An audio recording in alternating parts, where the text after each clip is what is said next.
ఇది మంచి సర్ప్రైజ్ మూమెంటే, అంటే నాకు కూడా తేజస్వినికి ఇద్దరికి మంచి సర్ప్రైజ్ మూమెంట్.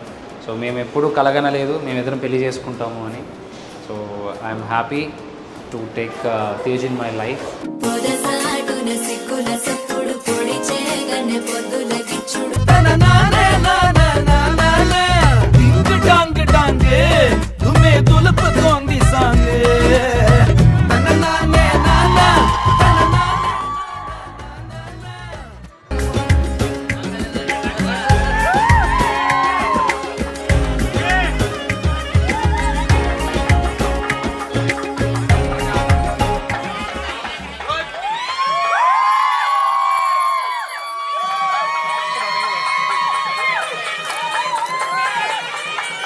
సో మన గ్యాలక్సీలో అమర్ తేజు పేరు మీద నేను ఒక స్టార్ కొన్నా అనమాట.